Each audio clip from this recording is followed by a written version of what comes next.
the end or whatever, can come down and just put your superhero papers down here so I can grade them.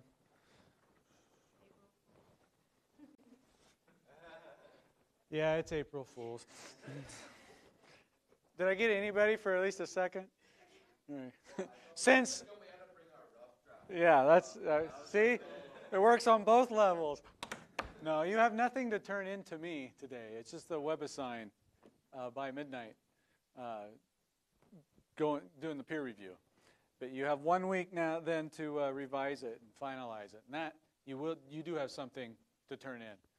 And the instructions, you'll turn in it digitally, submitting it through WebAssign. But you'll also turn in a hard copy next Friday. So, do you realize 1, 2, 3 more weeks and we're essentially done? Woo! Yeah. Because we started our last unit, and the exam for it is in 3 weeks from today. So in essence, less than 3 weeks of new material, and then we review, have an exam, and review everything, and have a final exam. So, yeah, you're almost there. So this unit is as listed on the schedule, but chapters 19 and 20, which are, I just brain lapse the titles, but it's waves and oscillations with sound. There, vibrations and waves is 19, 20 is sound. I'm choosing to skip musical sounds specifically, but some of those things will come up anyway. Hey, I love that. I've probably given more presentations, outside of the college class, physics of music. Actually, it was the last one I gave. I love that stuff. I just figure the essence we can capture in 19 and 20, and that way we can get cover some more things so you can see how cool this stuff is. However, that said, chapter 21 on musical sounds with instruments is very pertinent, and if you read it, it would give you added insights to the stuff we are covering. Then we skip electricity and magnetism, because I threw that in electricity with the last unit, to part 6 on light. And there's 6 chapters there. We don't have time for all of it, but we'll do 26 on the properties of light, 27 on color, and 29 on light waves. But if you forget all that, it's on the schedule. The calendar is what I'm looking at there. So essentially 26 through 29. 28, not going into as much detail, but again, there's stuff in there we will cover and that'll help you, but it's covered in the other chapters. So 19 and 20, or just the units on sound and light. Now, because I was lame and didn't get to this demonstration, I'm doing it now. I know it was the last unit. I meant to do it as a way of review, but we ended up reviewing some other things, covering things, so I didn't show it before the last exam. This is our, that's why you wear steel-toed shoes, right? Which these are not. This is called a ping pong ball cannon. I'm going to take some normal packing tape. Excuse me. The only difference is it's a little wider, and this is slightly thicker than your cheap brand, but I'm going to take a ping pong ball and roll it down the pipe. There it is. And then we're going to seal it off. And I want a good seal. So I'll press it on here really well. All right. Put some cans in the front. And then let's do the same thing on this end. Seal it off. Again, want a good seal. Little bubbles. Good. Push hard. All right, and I have a vacuum pump here on the floor. And I am going to pump out some of the air in the column. Oh, well, welcome, welcome. Just getting ready to do a ping pong ball cannon.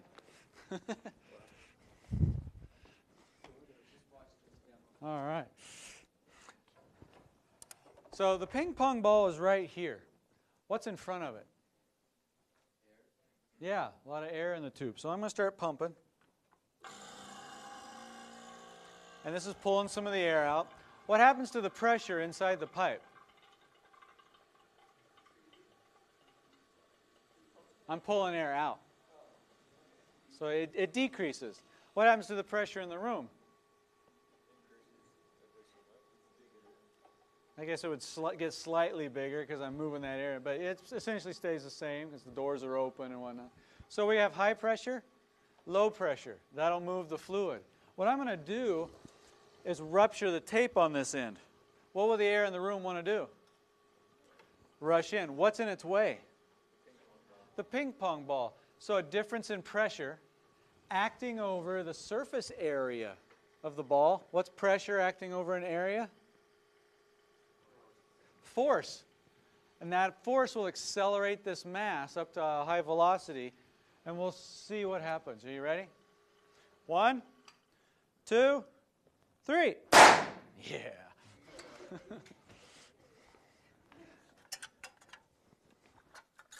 Here's can number 1. Well, let's show the class first. Let's see, can number 2. Oh, yeah. Oh, there's the ball. What's left of it. Yeah, right into the second one. And not the third. So I know some of you are saying, oh, it didn't go through the third. Well, they're happy over here that it didn't. So that's why we have 3.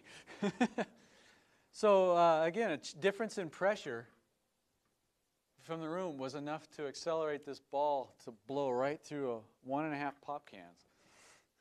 This ball gets up to about 70-75% the speed of sound. How fast sound would travel. It just blows it out. Sorry to interrupt the class, but we have 2 young, bright minds on a tour today. Have I ever done it with full cans? Yeah. Outside. Actually, I have that can still. Is it still there? Just a second.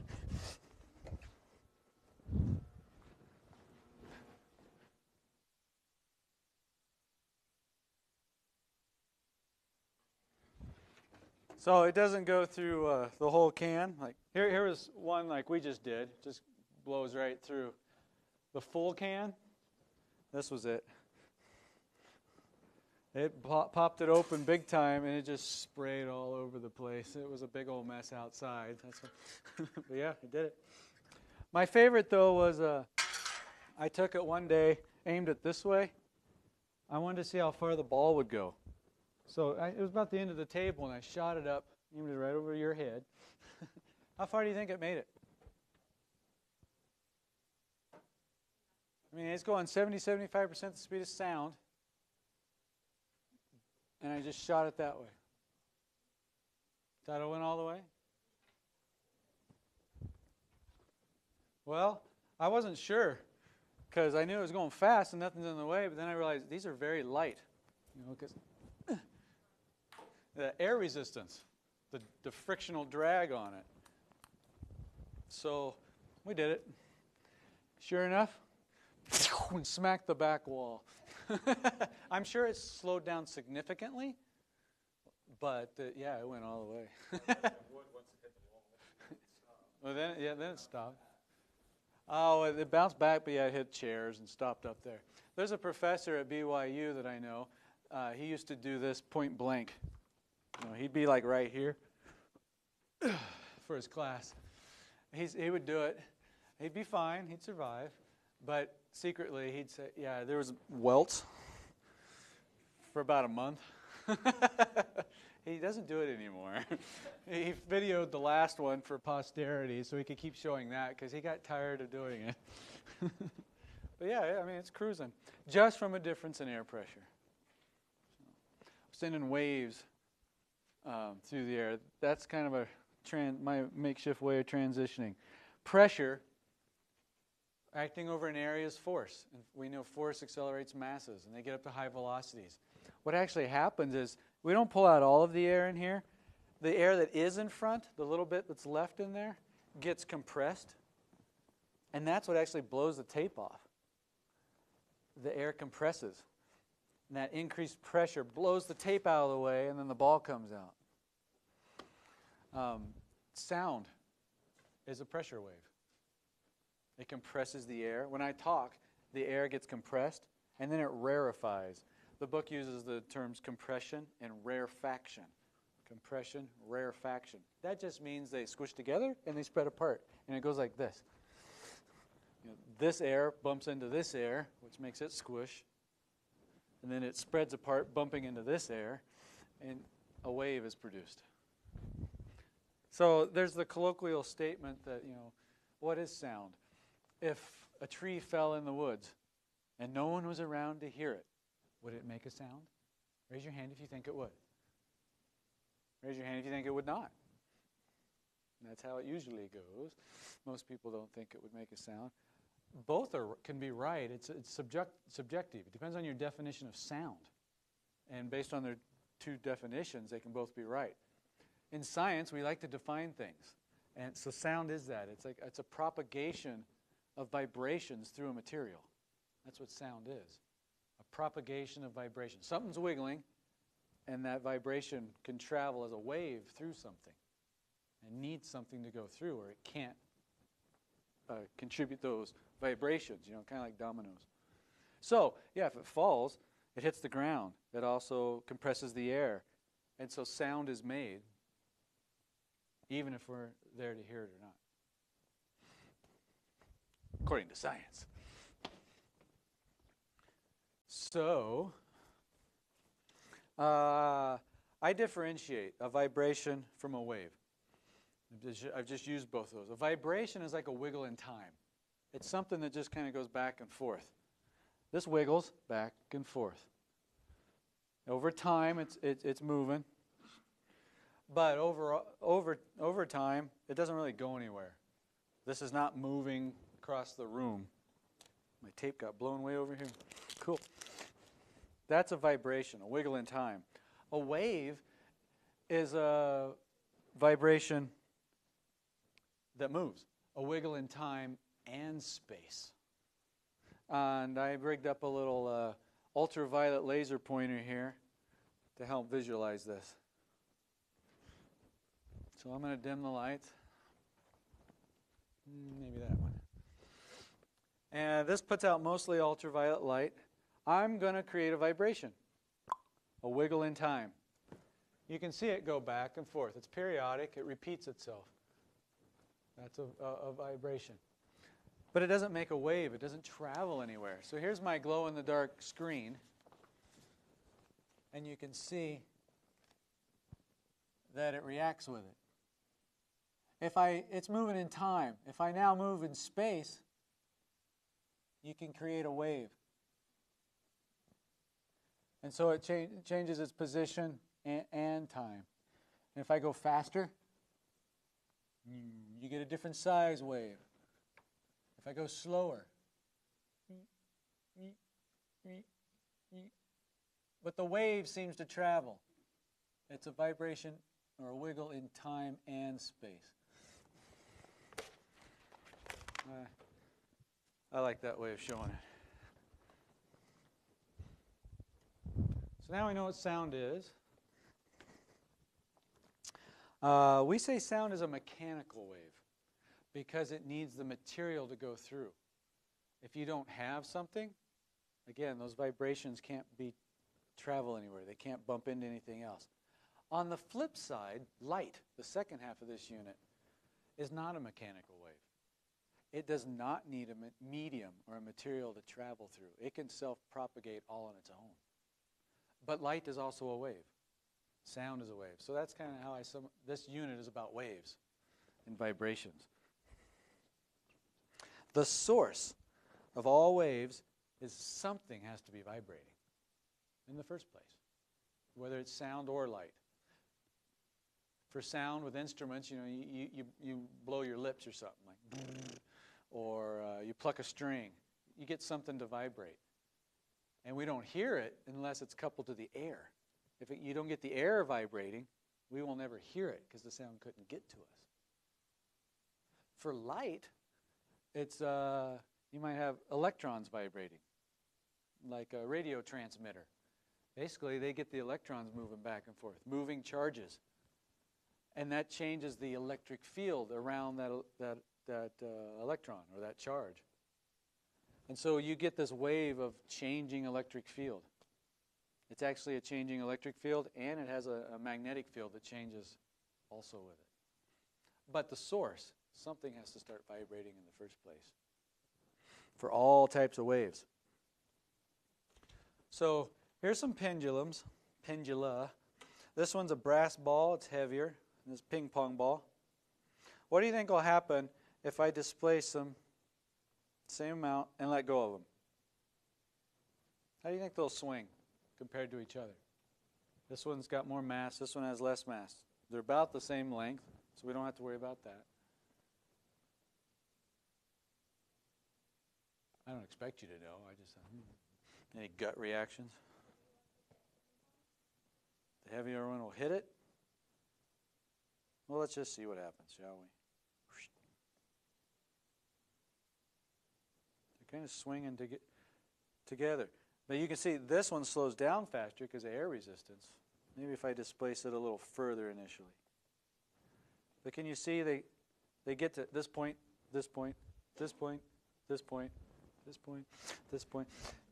We call that the period. How long it takes to swing is called the period. That's a term you'll need to know. It's defined by the letter T, period. It's the time of one cycle. That's how long it takes to swing. And so we would say these both have the same period.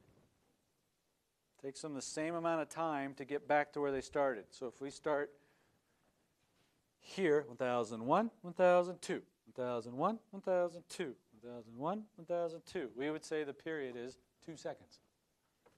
So like in this case, 2 seconds. Now that's, I'll come back to that. So the emphasis, point here with pendulums, it doesn't matter about mass. The period for a pendulum is not dependent on mass. It doesn't care. That can seem counterintuitive to some people. Even to me still, because the heavy ball has more inertia. You think you'd want to resist moving. But let's go back a couple months now. Here's a heavy steel ball and a light rubber ball, different masses. If I drop them, who hits the ground first? Yeah, they hit at the same time. I'll do it on the carpet. Yep. Or in slow motion, that's why I have the ramp. Because what's accelerating them down? Gravity. This just makes it slower because they're at an angle. If I can let go of them at the same time, that's the hardest part.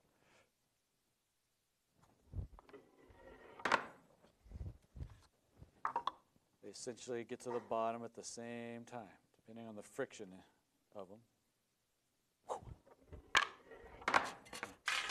So they accelerate at the same rate.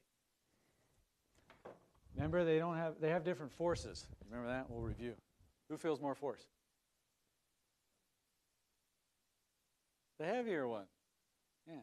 So definitely has more force, more weight. But the acceleration's the same. So we've learned that the period is proportional to gravity, the acceleration due to gravity. So if we did these pendula on Jupiter, what would the period be? Say we took these exact same and went to Jupiter that has more gravity. Do you think it'd be more than 2 seconds, less, or the same? It's going to accelerate them at a larger rate because G would be bigger on Jupiter. Would they fall faster? Yes. So do you think this would be more, equal, or less than 2? Less. It would swing more quickly and take less time to complete one cycle. 1001, 1002, 1001, 1002. Well, on Jupiter, it'd be because it's accelerating it larger. Make sense? Now let's do this. Let's change the length. Which one do you think will swing faster?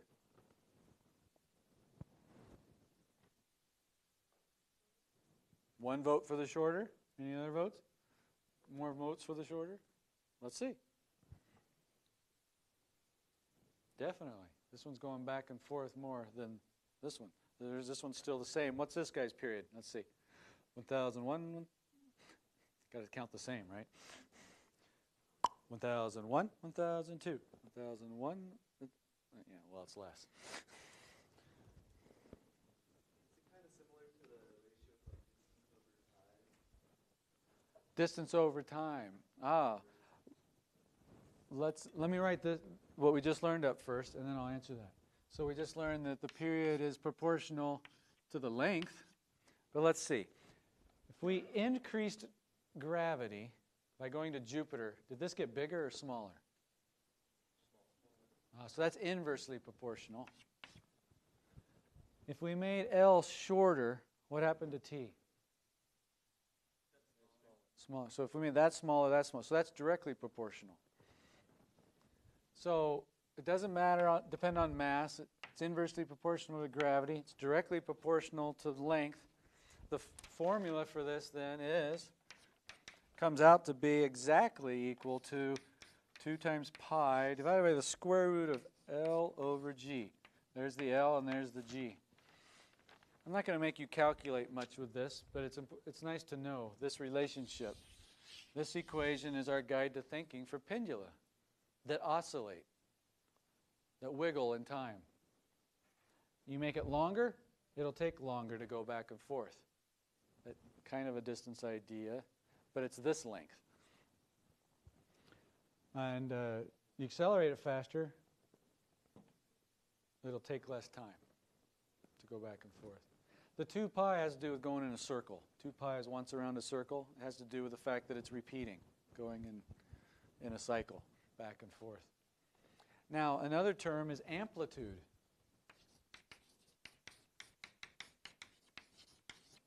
That's how far you displace the pendulum. So let's say we go here. Small amplitude. Small displacement from the equilibrium. It likes to be here. We call this equilibrium. If you displace it from equilibrium, that distance is called the amplitude. All right. 1001, 1002, 1001, 1002. Let's displace it more, a bigger amplitude. 1001, 1002, 1001, 1002. That doesn't affect the period. So that distance doesn't matter. Look at it this way. It's accelerating, but it has more time to accelerate, so it gets going faster right here as it swings through. Whoosh. So it's got more distance to cover this way, but it does it in less time as opposed to here. So that keeps the period the same.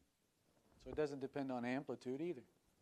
the amplitude measured by the arc, or is this like Horizontal distance in that case. Just that horizontal displacement, not the arc.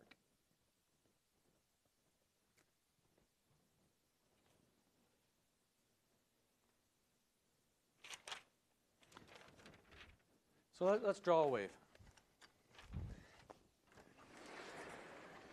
It's easy to do all this. Let's have a. We're all going to get on the same wavelength. So just like my laser pointer that wiggled in time, can wiggle in space, and we can represent all these vibrations and waves by a sine curve. It goes up one way and down the other way, or to the left, to the right, and so on. And it's convenient to represent waves this way. So this is the equilibrium position. This dotted line, that's where it wants to be, where it starts and comes back to. How far it gets displaced away, this position, this distance, is the amplitude. This would be the same amplitude in the other direction. So it's how far something gets displaced. We call the bumps on the top crests. So this is a crest, and this is often called a trough, or the up bump and the down bump. And the period, the time it takes to go from here to here.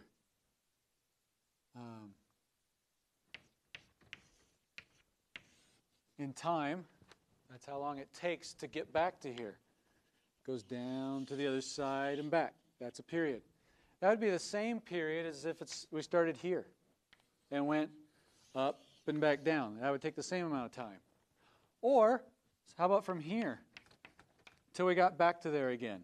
Going up, down. It looks like we're back, but we're going in the other direction. So we keep going until we get to here. There to there. Same period. Same amount of time. That actual distance that it travels in one period is called a wavelength. And this one gets fun in WebAssign because they won't let me do the Greek lambda. So I often give it a W. If you see a W online, that's wavelength. But most scientists use lambda, the Greek term. So that's the distance from one peak to peak, or trough to trough, or the time it takes you can go in one period.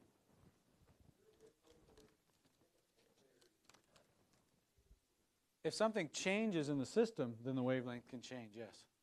If a wave changes mediums, the wavelength could change. If the speed the wave's traveling changes, the wavelength could adjust. Different colors have different wavelengths. Different sounds. If I talk like this, the wave traveling to you is a different wavelength than if I talk like this. The distance between crests, for example, would be different. But for the same wave, it stays the same. So for this fixed wave, all these from here to here, from here to here, from here to here, takes the same amount of time, same period, and has the same wavelength. And I think I got one more term. Frequency.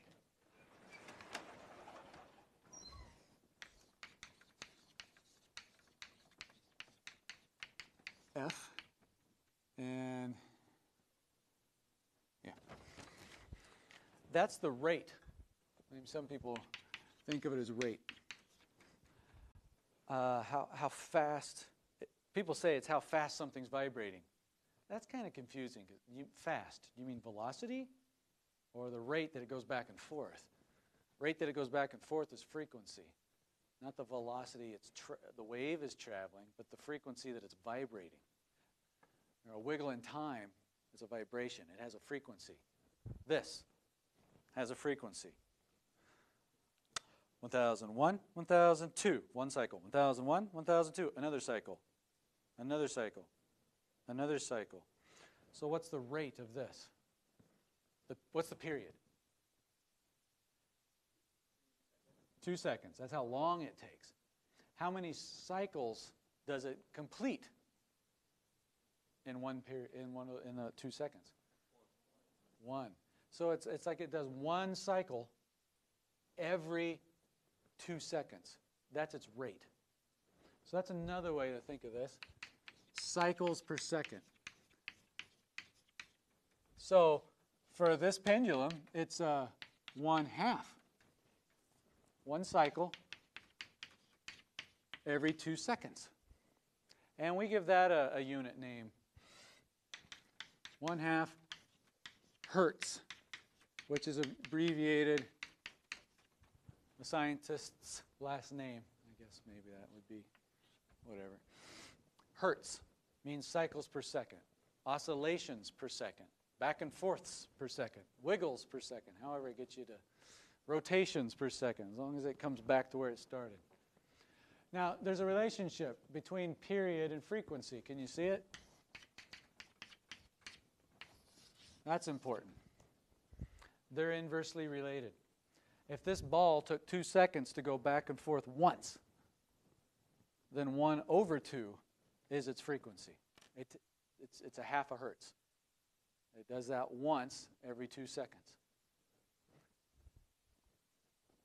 Let's see if I can get this one to be even faster. 1001, 1002, and a little slow. Maybe even shorter. 1001, 1002, 1003, 1004. What's its period? 1 second. It takes 1 second to go back and forth. About. Watch. 1001, 1002, 1003, 1004. About a second. What's its frequency? This should be an easy one. 1 what? 1 hertz. So it does 1 cycle every second. 1 over 1. I know, that's an easy one. Well, there's our terminology. We really do have to all be on the same wavelength, no pun intended this time, because we're going to use these terms for the rest of the unit, and we all need to know what they are. We're going to start taking waves and running them together and making them change directions, changing the wavelengths and frequencies when things happen. Questions on this? That's good. It's usually straightforward. But so another way, conceptually, you can think of the period, as you think of it as 1 cycle in time. You can think of the wavelength as 1 cycle in space, because it's the distance it's covering, if that helps you visualize these things. All right. Now, how fast does something go? Because here, I'm going to wiggle this up and down. I'm just wiggling this bar. But you can see that a wave happens. That's the wiggle in time and space. So this individual bar just goes up and down. But the wave is transmitted sideways through something. That's how you can transmit energy. A wave transmits energy through something. The disturbance can be transmitted. But the medium itself, the material, each rod, let's watch this rod right here. Tell me what that rod right there does. Ready? Up, down, up, down. It just moved in place. It just vibrated, but it didn't go anywhere. That's another difference between a wiggle in time versus a wiggle in time and space, a vibration versus a wave. Waves can go somewhere and transmit energy. I give this one energy only, but because they're connected, in tension and stress, that disturbance can be transmitted through a material. And that energy that I gave on this side can end up over here and do some work.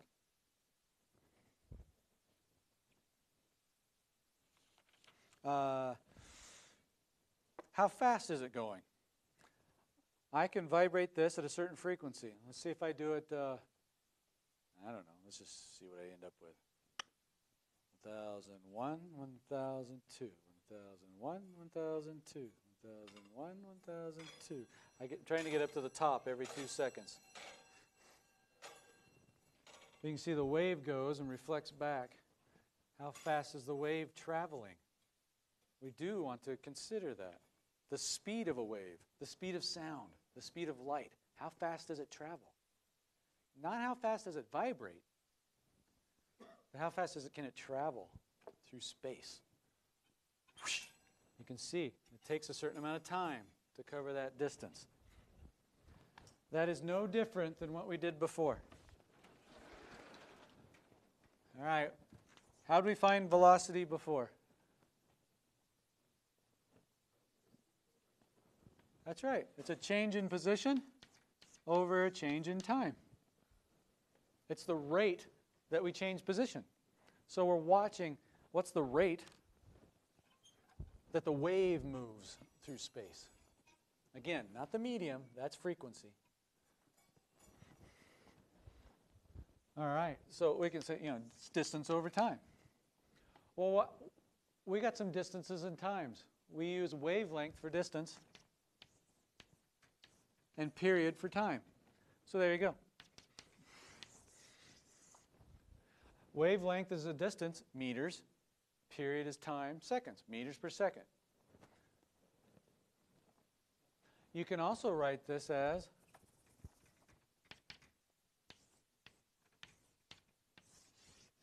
which is more common actually.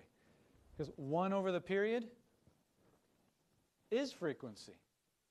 So you can represent the velocity of a wave in terms of wavelength and period or wavelength and frequency.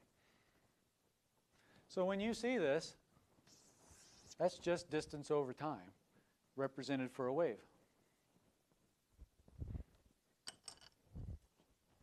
So in this case,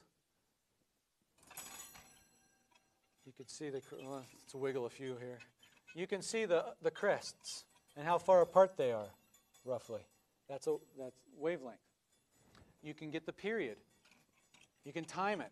How long is that? 1001, 1002. You get the period, and thus the frequency. You multiply them together, and you know how fast the wave's going. Or vice versa. If you know how fast the wave's going, you know how fast this is oscillating, given that size wavelength.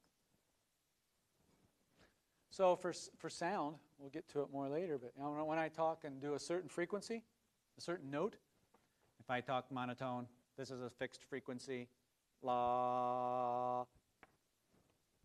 You know, make it more obvious. Who plays the piano? What, do you know the frequency of the middle C? How about A? What's A? There you go, yeah.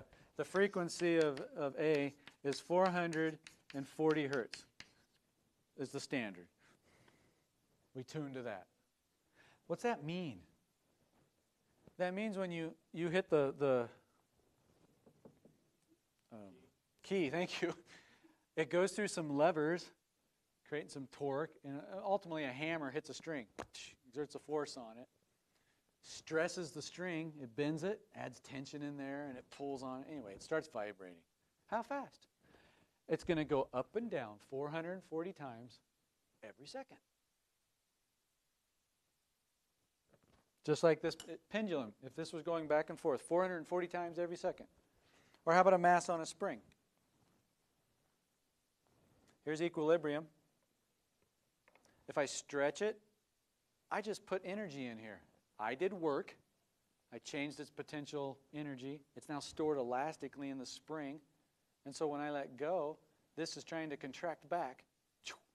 And it oscillates about the equilibrium position without hitting my hand.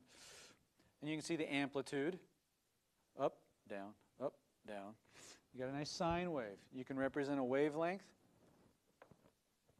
a period, 1001, 1002, 1003. So this one's about 1 second, period. So 1 hertz. Same idea. That one's doing that 440 times a second. Okay, the speed of sound. I haven't given that to you yet. Actually, that's in the next chapter. But who cares? Let's get there. There it is. I want to make sure I remembered correctly. The speed of sound, the velocity of sound, is 340 meters per second. It changes with temperature and pressure, but let's go with this temperature and pressure. So if we plug those in, that for V, this for F, you can see how big the wavelength is for that. Well, heck, let's do that one. Let's solve this for wavelength. That is V over F. Velocity is 340. Frequency is 440. I don't have a calculator. What's that come out to be? Anybody want to do that one for us? You have a rough idea, but while you're looking it up, this is in meters per second. This is in cycles per second. It's what? 0.77. The seconds are going to cancel, and each cycle is 0.77 meters. That's the wavelength. That's the distance of one cycle. So it's a little less than a meter. So we could draw that. I didn't bring a meter stick, but let's see. That looks like about a meter. 0.7, about here. So one wavelength. There. From this spot back to that spot. That's about the size of an A, 440 hertz on your piano. The size wave that is produced. That vibrates at 440 times a second and travels 340 meters every second. It's zippy. That make sense?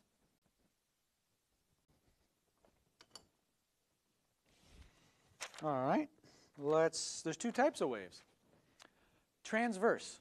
That's like this. That's where the medium goes up and down, but the wave seems to go perpendicular to it at right angles. It's transverse to it. Transverse means at right angles. Examples of a transverse wave are this. Now you guys think of some examples of some transverse waves? Ever been in a sporting event where you did the wave in the crowd? Want to do it? Okay. On this side, on 3. You guys want to start? 1, 2, 3. There we go. See? Each of you just went up and down. You wiggled, but you didn't move across the room, but the wave did. You went up and down. The wave went side to side. That's a transverse wave. Light is a transverse wave. It vibrates that way. The other is longitudinal. Longitudinal. It's like a slinky. Here, the springs, the coils compress and stretch back out. So on this end, I'm just going to go back and forth. So my hand isn't going anywhere, but the wave looks like it goes back and forth from side to side. So they're in the same direction. The vibration of my hand is sideways. The direction of the wave is also sideways. That's longitudinal. You can represent the distance between compressions. About that long. Could you see it okay? Because I only have 2 hands. That represents the wavelength. And if you look at one little spot on the coil, it goes zoop, zoop, zoop, zoop. There's your period and frequency. It's just harder to draw all these. So we still represent longitudinal waves with sine curves. Just easier to draw. Another example of this is, I've already mentioned it today, another type of longitudinal wave other than slinkies. The air does this. When I talk, sound is a longitudinal wave. That's what the air looks like, the slinky. It's so the air right here just goes like this, but it bumps into its neighbors, and the wave is transmitted to your ear, where it makes your eardrum vibrate, which then hits the ossicles, the bones in your ear, makes them vibrate, which then hits the the oval window on your brain lapse, circular curly thing in your ear. Help me out. Cochlea. Yeah. And that actually makes a fluid in there start vibrating, sloshing, which then runs over some hair cells, and it makes them wiggle, and they move, and it creates a displacement in charges, which then sends an electrical signal to your brain, and you go, ah, I hear it. It's kind of cool. Earthquakes actually produce both kinds. They produce transverse waves, I think they're called S waves, and P waves, which are longitudinal. They travel differently because they are different types of waves through the earth. Waves can also interfere. So let's send a wave up on this end, like this. Reflects and comes back up. What if I send a wave at the same time up over here? This one will travel to your right, this one to your left. And when they get in the middle, watch what happens. Ready? Whoop. Again. Whoop. They add. They add together. This is called interference because they're interfering with each other.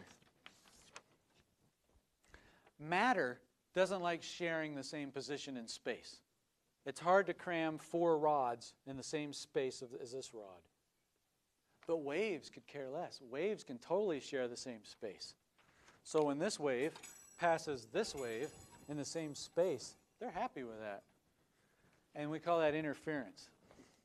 They can superimpose. That's the verb. And this is known as the superposition principle. That's what your book calls it too. So examples will make more sense here. So if you have a wave like this, and it passes the same space as another wave that looks just like it. If you add those together, this wave's trying to move the matter up at that spot, spot A. Well, this wave's trying to move matter up at that spot. So what do you think will happen to the matter at that spot due to both waves? Yeah, it'll be even bigger. That's superposition. They're superimposed on top of each other. They interfere with each other. And in this case, they add up. And you get a bigger what? Bigger sine wave. Now let's use one of these terms. What actually gets bigger? Amplitude. Notice the wavelength's the same. We didn't change the wavelength or the frequency. Or the wave velocity. We just made it bigger. So if this was sound, it just got louder. If it was light, it just got brighter. This is called constructive interference.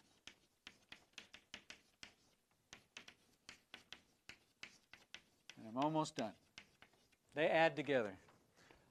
Now, if you have a wave like this, and you add it to a wave like this, I bet you can guess what's going to happen. Yeah, they're going to cancel. Here, it's trying to move the matter up. Here, it's trying to move the matter down. And if the waves are identical, not drawn to scale, yeah, they're going to cancel each other out. And what will be the result? Nothing.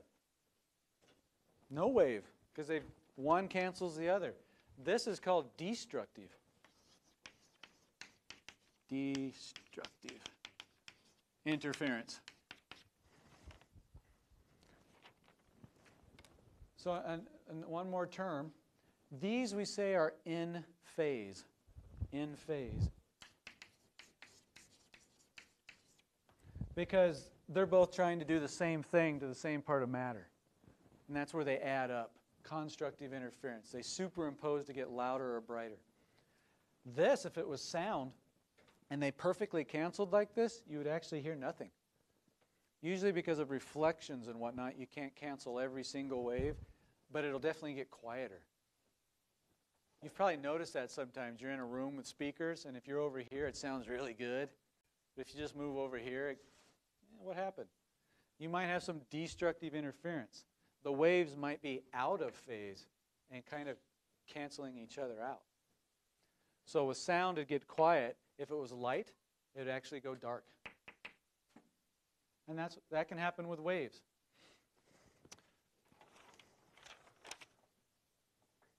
Yeah, I'll stop there then. Hope you guys have a great weekend. And get your peer review in by tonight.